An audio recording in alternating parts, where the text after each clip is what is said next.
Daddy! Hey, Daddy, ain't no use playing possum in there, not with your car sitting out here as plain as day. Come on, Daddy, you know I drove all the way up here. I'm not about to go home empty-handed. All right, you want me to break the door in? Hey, what about all those years of piano lessons? How am I going to play the Yellow Rose of Texas at the next family gathering if my hand's broke? Go home, Billy. Take me serious. I ain't up to a fight. The hell you're not. I'm up against the biggest fight of my life, against Roger Thorpe, and I'm not going to do it by myself. Have you heard from Daddy yet? No answer across creek. I thought for sure they'd be there by now.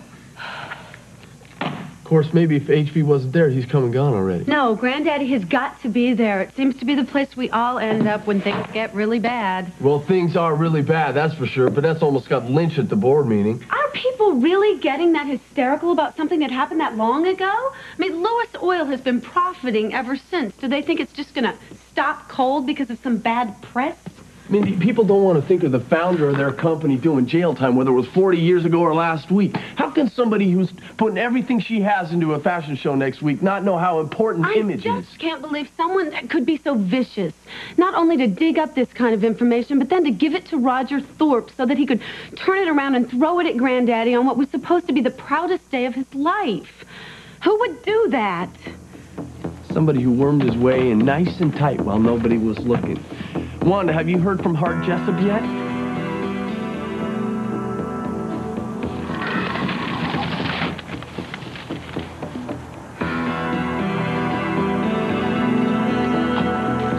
Glad to see you're keeping up with current events.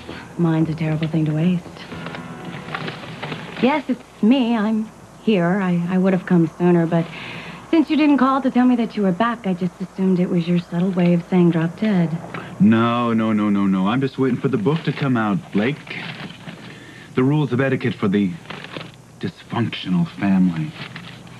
I think someone's going to write it any minute. Pretty frisky for a guy's idea of home sweet home with all the fresh hay and oats he can handle. Well, don't knock it, Blake. The horses are really good company. And if one of them decides to be friendly, I don't have to look for a hidden agenda. Excuse me? You think I don't know who sent you? Roger's been trotting out that devoted daddy routine ever since I got back. So now he sends my sister for a little lecture on family unity.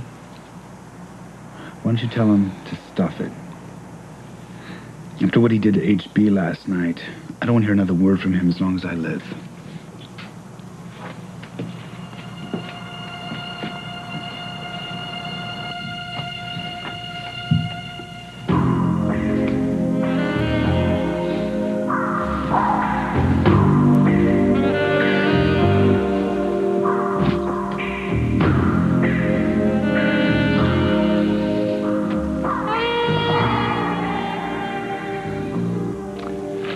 I think I'm going to kill myself. Not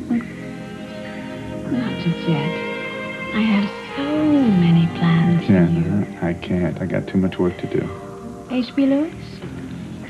Why don't you just let the dust settle? No. Crucial hours are when your enemy is still in shock. That's the time to press your advantage. I'm your advantage. Press me.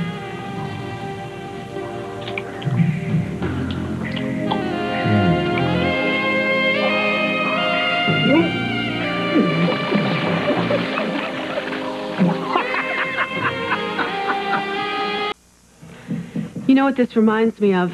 Last year in New York, I started getting these really awful phone calls. Really? Hang-ups or breathing? What? Well, both. It got so I was afraid to even pick up the phone. And then I got afraid to even go into the apartment. I'd see that blinking light on my message machine, and I felt like the walls were just crawling with maggots. That must be how Granddaddy's feeling right now. He can't even feel safe in his own home. Nobody picked up over at the construction site. I guess Hart clocked out with everybody else. Thanks. Have you heard anything from the dad not about yet. HB? No, I just hope he's going to get through this. HB Lewis has been through a sight worse than this. You're forgetting about the time he was snake bit. Yeah, the famous story. Got bit by a rattler on the ankle. And then his car broke down. Temperature was 107 degrees, and HB tied a handkerchief around his leg and walked to the car until he fell on his face. Then a trucker picked him up. By the time they got to the hospital, they were about to pronounce him DOA, but he had other ideas. Whoa, Nellie, he will be all right. You take that to the bank. Well, now that snake is Roger Thorpe, and whoever he got to do his dirty work. You act like you know who that is. Hart is Roger's son in name only, Dylan. I cannot see him doing something like this. Didn't say he did. Now, you don't think that the Lewises would have leaked the exact same info on Roger Thorpe hadn't they got their hands on it first? You know, Blake, I'd rather talk about what actually did happen, not what might have happened. So have they accused you of being in cahoots with your infamous father yet? No, they know better. Oh, yes. Is Billy pretending to trust you, to take you in under his wing? Is that why you're bunking him in livestock? Billy invited me to stay at his house. I was there for a while. See, I don't like to impose on other people's hospitality. Oh, yeah. Good old Southern hospitality. It's all gosh darn friendly. Till he decides to grab you by the throat and accuse you of treason. That's not going to happen. Oh, just wait. It will, trust me. Gee, you just don't look too comfortable. Me? Oh, no. I'm quite at home. Just give me a piece of sagebrush to chew on and I'm in hog heaven. You and I are about as opposite as two people can get. Huh. I don't know, you're much more... like him?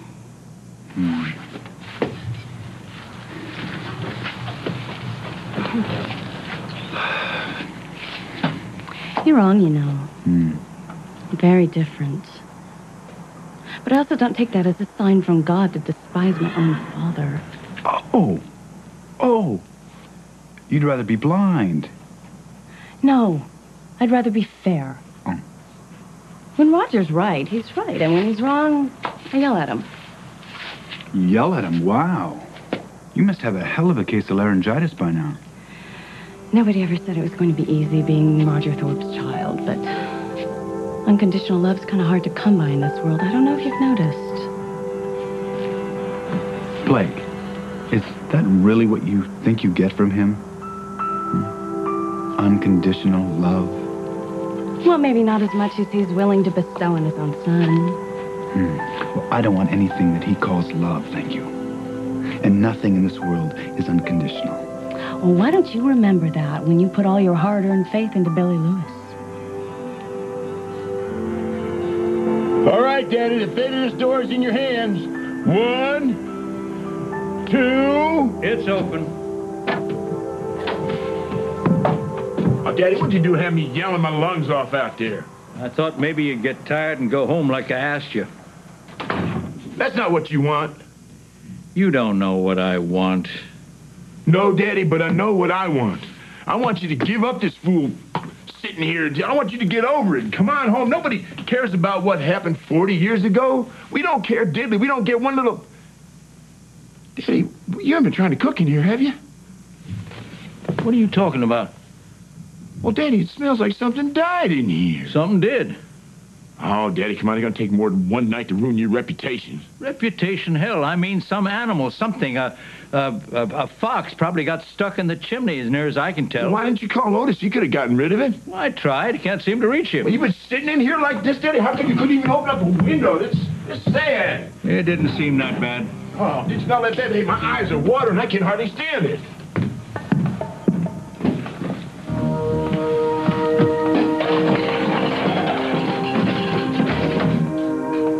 What are you doing? You want to make me deaf? Daddy, we were going to have some black coffee, and then we were going to plan a strategy session. Now, get yourself up and get cleaned up. Take off that ratty robe. Hey, look, Dad, this isn't a nursing home, and I ain't no nurse. Now, put on some decent clothes.